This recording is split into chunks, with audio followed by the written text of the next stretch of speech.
बहुत शुक्रिया शिरीन। और क्रिकेट की बैटलफील्ड से जो बड़ी खबर इस वक्त आ रही है वो अपने दर्शकों को बता देते हैं। भारत पाकिस्तान के वर्ल्ड कप के मुकाबले में 192 रन का लक्ष्य भारतीय टीम के सामने रखा है पाकिस्तान की टीम ने, और पाकिस्तान की पूरी टीम 191 रन बनाकर आउट हो गई।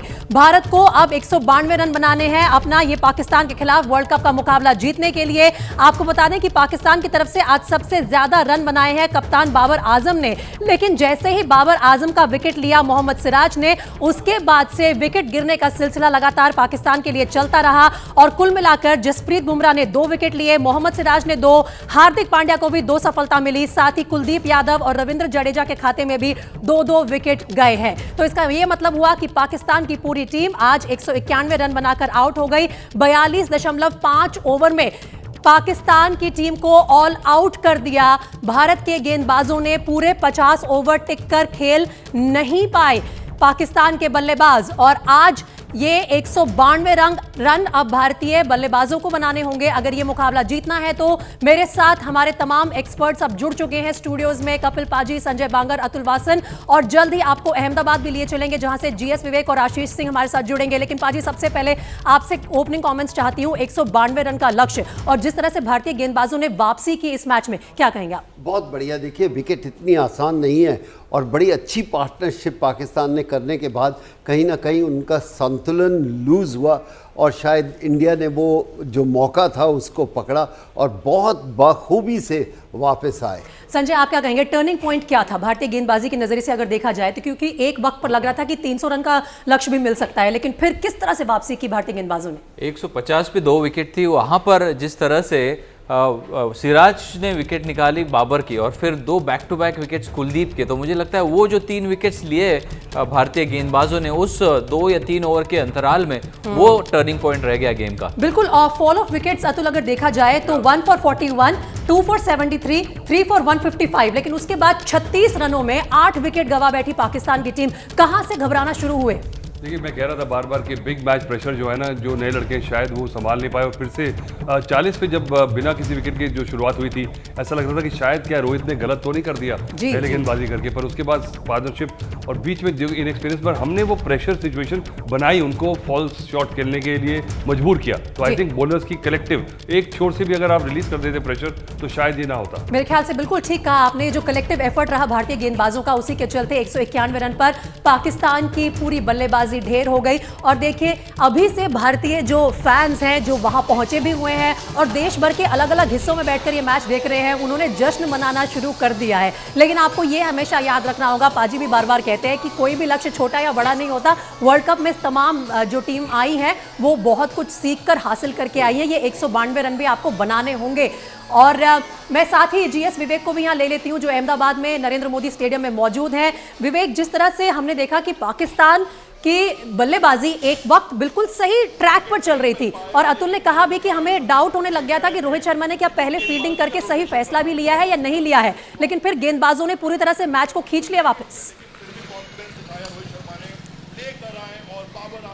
जी हाँ, बिल्कुल प्रीति, 36 रन पर आपने 8 विकेट गिराए हैं पाकिस्तान के। तो फिलहाल ये समझ नहीं आ रहा है कि पाकिस्तान की इकॉनमी इतनी रैपिडली डिटोरिएट कर गई या पाकिस्तान का बैटिंग ऑर्डर जिस तरीके से कोलैप्स हुआ, कि दोनों ही कोलैप्स बहुत ही ज़्यादा स्पेक्टाकुलर थे।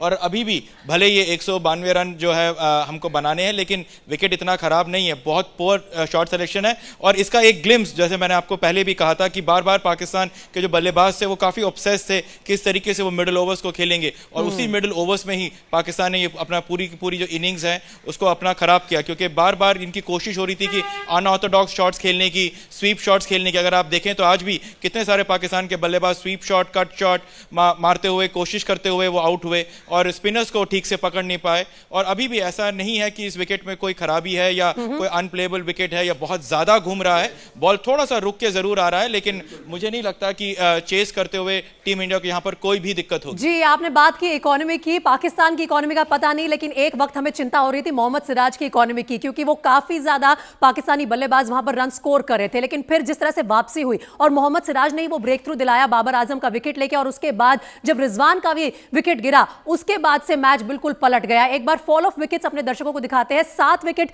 इस वक्त हमने आपके लिए इकट्ठा किए कैसे गिरे पाकिस्तान के, लेकिन कुल पाकिस्तान ने 10 विकेट गंवाए अपने और पूरे 50 ओवर टिक नहीं पाए।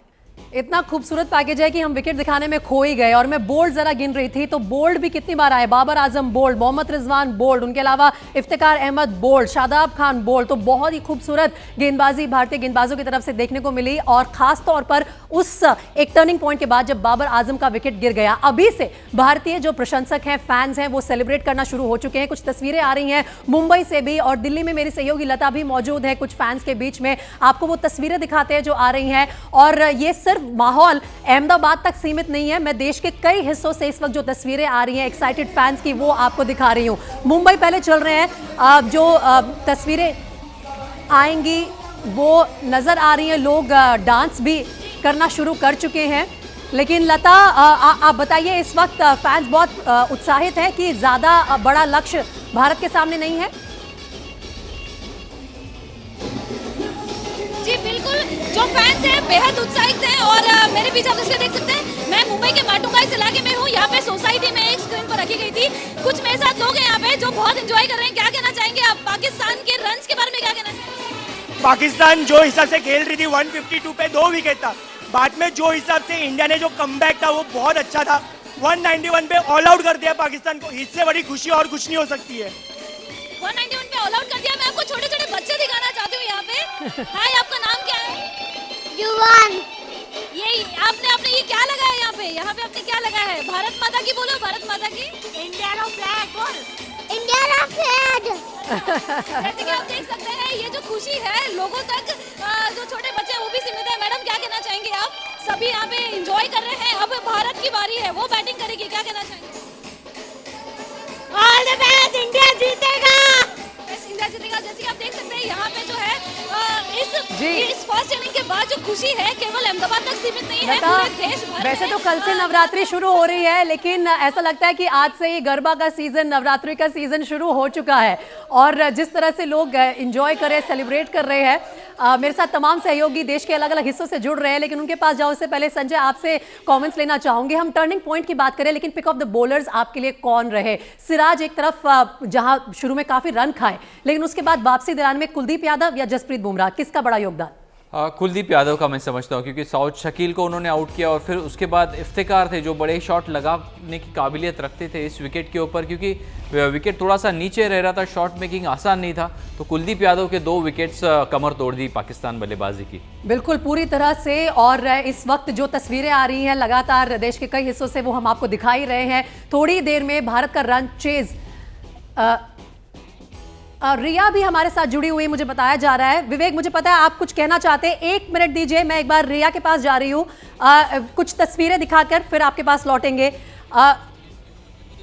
जी रिया, हम आपको देख पा रहे हैं। अब आप बताइए कि यहाँ पर लोग कितने एक्साइटेड हैं, क्या बहुत जल्द इंडिया ये टारगेट अचीव कर लेगा?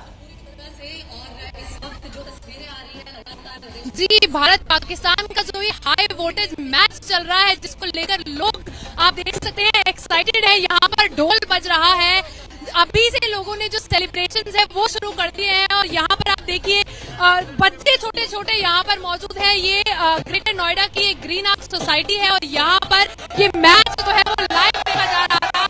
और लोग जो है, लोगों का उत्साह जो है वो यहाँ पर देखने बनता है। छोटे छोटे बच्चे हैं। भारत माता। रिया, थोड़ा सा ऑडियो में डिस्टर्बेंस आ रही है, मैं आपके पास लौटूंगी, लेकिन आप इन लोगों से बात कीजिए, इनके रिएक्शंस हम तक पहुंचाइए, क्योंकि ये तस्वीरें बेहद खूबसूरत है। पूरा हिंदुस्तान ऐसा लगता है पाजी ऑलरेडी सेलिब्रेट करने के मूड में आ चुका है। लेकिन क्रिकेटर्स माइंड क्या कहता है? 192 रन का लक्ष्य, आप इसे कहां रेट करते हैं? देखिए, छोटा टारगेट हमेशा डर वाला होता है और पिच को देखते हुए पहली जडेजा की जो बॉल थी वहाँ से लगा कि टर्न होगा और लो स्कोरिंग हो सकता है मैच। लेकिन उसके बाद सिर्फ दूसरी तरफ से देखें, पाकिस्तान के पास कोई इतना बड़े स्पिनर नहीं है या फॉर्म में नहीं है जो इतना छोटा टारगेट को मुश्किल कर सके। ये ज़रूर है, शॉट खेलने आसान नहीं थे या इम्प्रेशन ऐसा मिला पाकिस्तान बैट्समैन से कि वो शॉट नहीं खेल पा रहे और इतना अच्छा स्टार्ट मिलने के बाद कहीं ना कहीं उनका संतुलन बिगड़ चुका था पूरी तरह से। लेकिन अतुल, आपको क्या लगता है कि पाकिस्तान की तरफ से कहाँ कमी रही? एप्लीकेशन की कमी रही या फिर बाबर के जाने के बाद और रिजवान का विकेट गिरने के बाद खुद को संभाल नहीं पाए और पुअर शॉट सिलेक्शन हुआ? आई थिंक गेम सिचुएशन को पढ़ नहीं पाए। मुझे लगता है कि एक जब पार्टनरशिप होती है और उनको लग रहा था, जैसे पाजी कह रहे हैं, कि थोड़ी सी बैटिंग इतनी ईजी नहीं थी, जैसे थोड़ी सी बॉल पुरानी हुई तो पता लग गया था कि ये पिच 300 वाली तो नहीं है। तो अगर अपने आप को कैलिब्रेट करके अपने आप को पेस करके 250-260 तक ले जाते तो बहुत बढ़िया मैच होता। पर बाद के जो प्लेयर्स आए बिना सेट हुए इस पे मारने गए, और इसमें आप you can't take it away from the bowlers also कि वो सिचुएशन क्रिएट की। अगर वहाँ थोड़ी सी लूज बॉल्स मिल जाती तो एक बार फिर से मोमेंटम बन जाता। तो आई थिंक कलेक्टिवली गेंदबाजों ने पूरे दे हंटेड इन पैक्स, पूरे सबने अच्छी गेंदबाजी की। और साथ में बाद में आके आपका स्ट्राइक बॉलर जो है बुमराह, जो जब भी आते हैं वापस, मुझे लगता है कि वो एक ऐसा थ्रेट है कि आपको मिडिल ओवर्स में विकेट दिलवाना। और कुलदीप की जो मिस्ट्री है, मैं कल ही आपको कह रहा था कि ये 2 ट्रम्प कार्ड ऐसे हैं, क्योंकि अगर ये 250-250 रन होते तो शायद लोगों को लगता कि बहुत कम रन है, पर विकेट को देखते हुए मुझे पता नहीं अब शायद इतनी आसान हो जाए कि लगे कि ये तो बिल्कुल सीमेंट है, हो भी सकता है, पर डिफिकल्ट कंडीशंस लगी बैटिंग के लिए। और मैं सिर्फ इतना बीच में कहना चाहता हूँ कि देखिए, जब आपके पास 40 ओवर 42 ओवर में आउट हो जाते हैं तो आपके पास बहुत ओवर थे खेलने के लिए। वो बीच वाले 3 बैट्समैन शायद वो आराम से खेलते, थोड़ा सा लंबा मैच को लेके जाते, जो हमने धोनी से सीखा है कि वो मैच को लंबा लेके जाओ। आखिर के 4 ओवर में फिर बड़े से बड़े गेंदबाज की धुलाई हो सकती है, लेकिन वहाँ पर मौका ही नहीं दिया इंडियन गेंदबाजों ने या भारत के गेंदबाजों ने। बहुत ही बढ़िया गेंदबाजी की। मैं कहूँगा वो बुमराह का स्पेल आने से वो बहुत, कुलदीप ने बेहतरीन बॉलिंग की, क्योंकि विकेट उनके मतलब की थी। शायद बुमराह के वो 2 विकेट कमाल कर गए। जी बिल्कुल, और गेंदबाजों का जो स्पेल रहा है वो एक एक करके हम अपने दर्शकों को इन ग्राफिक्स के जरिए दिखा रहे हैं। लेकिन हम बात करेंगे पाकिस्तान की बल्लेबाजी की भी, और किस तरह से टॉप 4 के अलावा कोई और भी बल्लेबाज उनका डबल फिगर में नहीं जा पाया। और जीएस विवेक के पास भी चलेंगे, लेकिन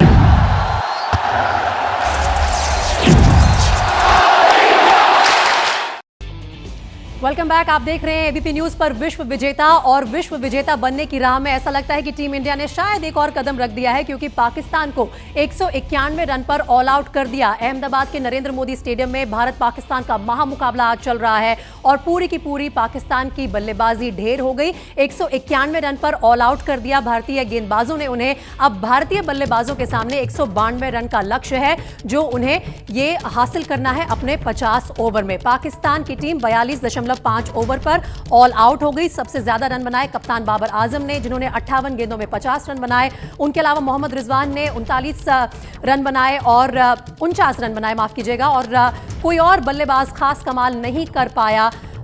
एक मोड़ ऐसा आया जब 8 विकेट गंवा बैठी पाकिस्तान की टीम सिर्फ 36 रन पर। आपको सबसे पहले लिए चलते हैं अब अहमदाबाद, जहां से मेरे सहयोगी जीएस विवेक हमारे साथ जुड़े हुए हैं। विवेक, आप कुछ देर पहले कोई पॉइंट हम सबके साथ शेयर करना चाह रहे थे, और चर्चा एक अब ये भी है कि क्या ये पिच आसान है या डिफिकल्ट है रन स्कोरिंग के लिए, भारतीय बल्लेबाजों के लिए कितना चैलेंजिंग रहेगा?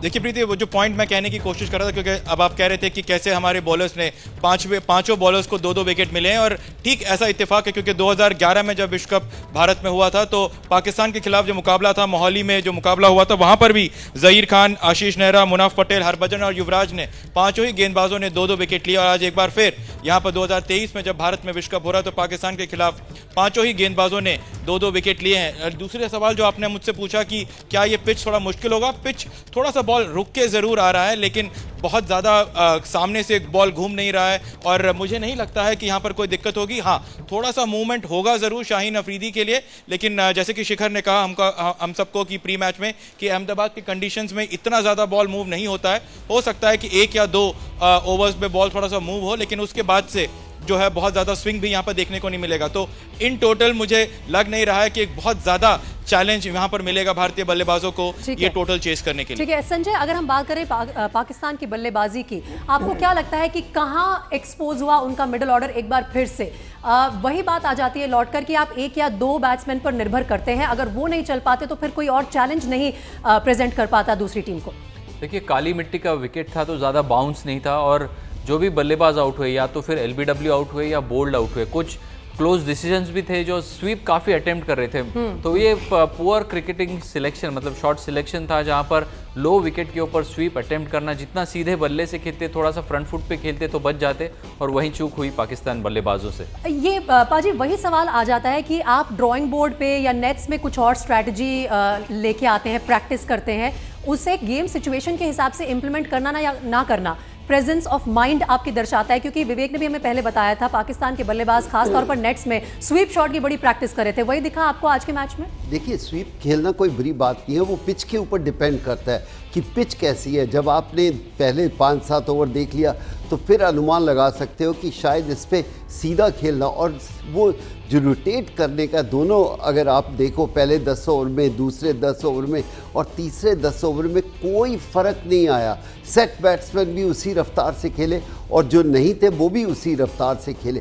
तो वहाँ पर वो मूव करना था 20 से 30 ओवर के बीच में, क्या आपको थोड़े से तेज़ी से रन बनाने थे, वो बना नहीं पाए, या स्ट्रगल कर रहे थे या फंस के खेल रहे थे, या हम कह सकते हैं हमारे गेंदबाजों ने बहुत अच्छी गेंदबाजी की, या फिर तीनों ही फैक्टर भी हो सकते हैं। अतुल, अगर बात की जाए पाकिस्तान की खामियों को यहाँ पर उजागर करने की, तो खुद उनके बल्लेबाजों ने क्या आज दिखा दिया कि कहीं ना कहीं एक तो लैक ऑफ एक्सपीरियंस ऐसी परिस्थितियों में और मैच्योरिटी के साथ खेलना, कि ठीक है आपके जो लीड बैट्समैन है वो आउट हो गए लेकिन अब आप पर जिम्मेदारी है बड़ा स्कोर खड़ा करने की, वो नहीं कर पाए। बिल्कुल आपने सही कहा। मुझे लगता है कि आप अगर नाम पढ़ लें, आप देखिए इफ्तिकार है, शकील है, शदाब ने तो मुझे पता नहीं कब कितने मैचेस में बैटिंग करके कभी जिताया हो, और उसके बाद हसन अली। तो अब ये 4 आप देखेंगे ना तो इनके टोटल बॉडी ऑफ वर्क अगर इनके मैचेस देख लें, और अगर आप कंपेयर करें केएल राहुल के बाद जडेजा, हार्दिक पांड्या, ये सब कम से कम 100 मैचेस खेले हैं। तो ये ऐसी सिचुएशन कई बार आती है जब आपको नहीं रन मिल रहे होते, पर आपके पास अगर मैच टेम्परामेंट हो, आप जानते हैं कि आप you have to take the game deep,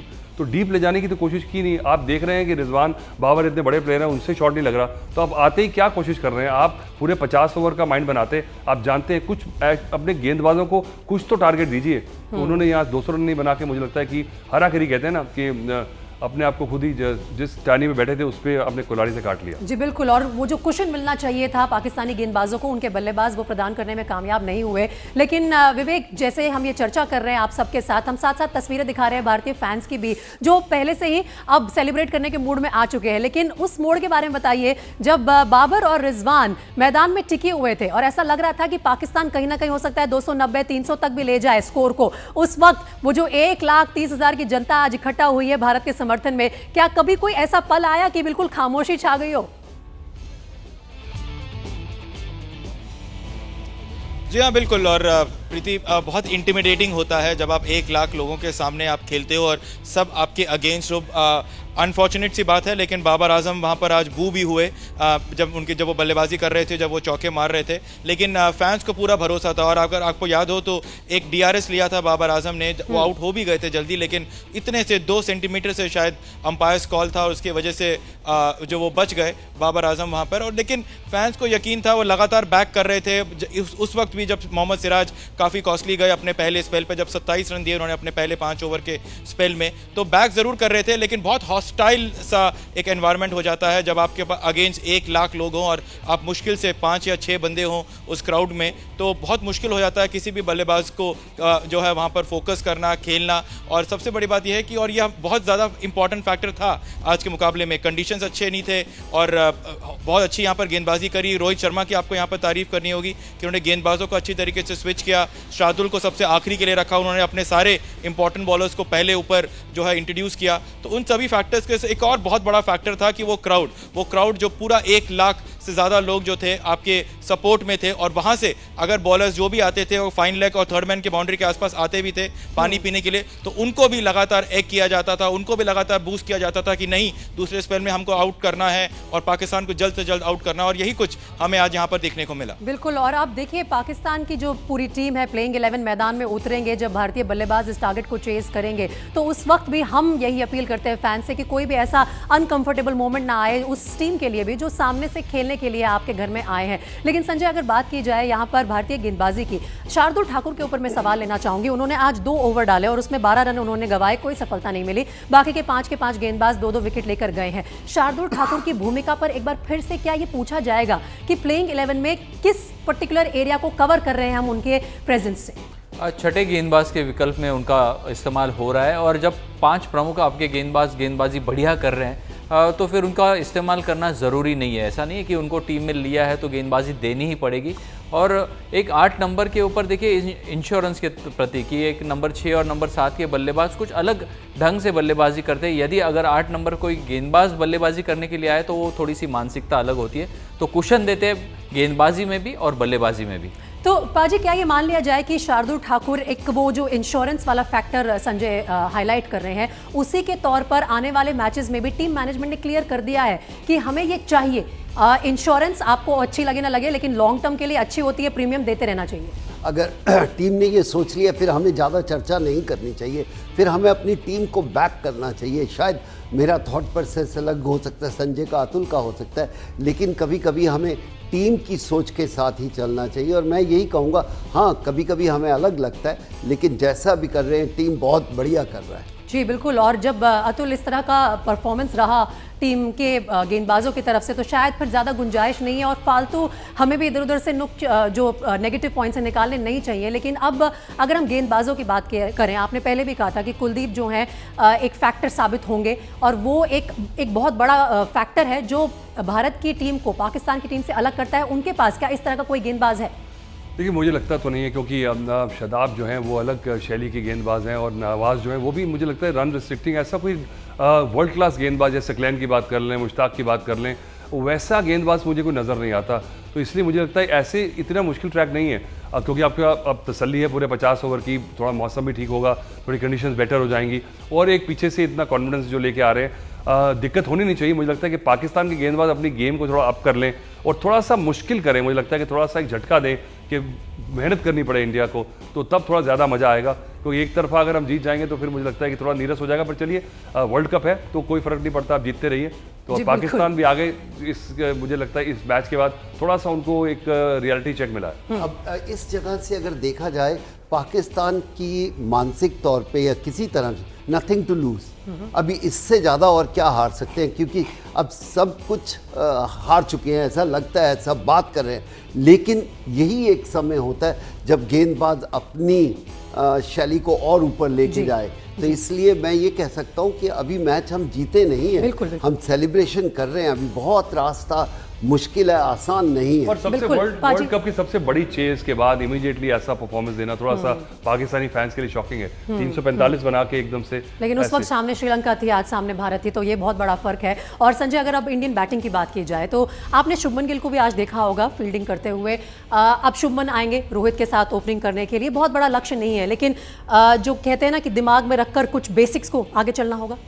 straight bat, जितना सीधे बल्ले से खेलेंगे उतना बेहतर होगा। एक ही गेंदबाज मुझे लगता है इस विकेट के ऊपर दिक्कत दे सकता है, हारिस रऊफ, कि वो काफ़ी हिट करते हैं विकेट को और उसके कारण गेंद थोड़ी सी नीचे जल्दी से आ सकती है। बाकी जो हसन अली है और शाहीन शाह अफरीदी है वो आगे से स्विंग कराने की कोशिश करते हैं। ऐसे गेंदों के ऊपर हमने पहले इनिंग में देखा कि काफ़ी रन आए। पाजी, आपका आकलन क्या है? कोई ऐसा गेंदबाज पाकिस्तान के यूनिट में है जो भारतीय बल्लेबाजों को तकलीफ दे सकता है? और अगर आप अपनी तरफ से कोई इस वक्त सलाह देना चाहें, हमने देखा था ऑस्ट्रेलिया के खिलाफ भी बहुत बड़ा टारगेट नहीं था, लेकिन फिर 3 विकेट बहुत जल्दी जल्दी 0 पर आउट हो गए, तो कहीं ना कहीं टीम थोड़ी सी घबरा जाती है उस वक्त। देखिए, जब छोटा टारगेट होता है, पहले 2-3 विकेट लेना या पहले 6 ओवर में अगर 2 विकेट चले जाते हैं तो फिर एक हौसला बढ़ जाता है। और पाकिस्तान की सबसे अच्छी जो उनकी क्वालिटी है कि उनके गेंदबाज लड़ना जानते हैं।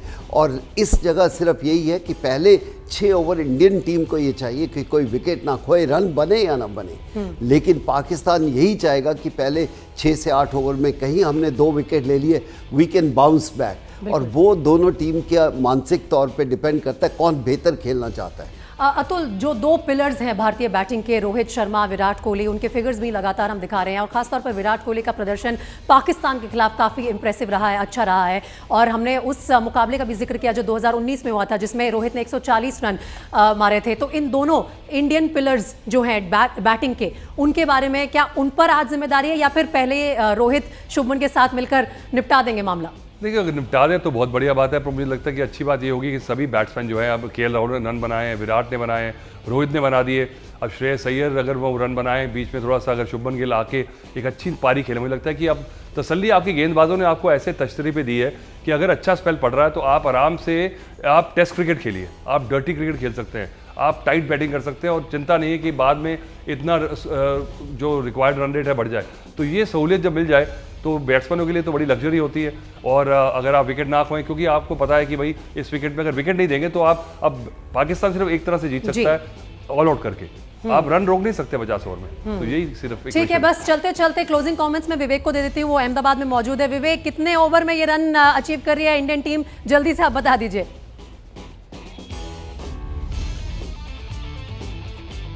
प्रीति, उम्मीद तो यहाँ पर यह है कि टीम इंडिया ये टारगेट जो है आसानी से अचीव कर लेगा, अप्रॉक्सीमेटली 40 ओवर के आसपास। लेकिन अगर 49.5 ओवर में भी करें तो भी कोई दिक्कत नहीं है। बस 2 पॉइंट यहाँ से इस मुकाबले से आने चाहिए, वो सबसे इंपॉर्टेंट है। लेकिन शुभमन गिल जो है अच्छे लग रहे हैं, अच्छे लय में लग रहे हैं। नेट्स पे भी कल उन्होंने लेफ्ट आर्म सीमर्स को काफ़ी देर खेला, तो उम्मीद ये की जा रही है कि एक अच्छा ठीक है, बिल्कुल कोई दिक्कत नहीं है। इंडियन टीम अगर 49.5 ओवर्स में आकर भी ये टारगेट अचीव करे, बस थोड़ा सा लालच मुझे आ गया कि शायद दिन हमारा जल्दी खत्म हो जाए, क्योंकि टारगेट बहुत बड़ा नहीं है टीम इंडिया के सामने। रन चेज कैसा रहेगा, कितनी जल्दी टीम इंडिया ये टारगेट अचीव करती है, पूरा मैच का एनालिसिस लेकर हम एक बार फिर से लौटेंगे, लेकिन फिलहाल हमें दीजिए इजाजत।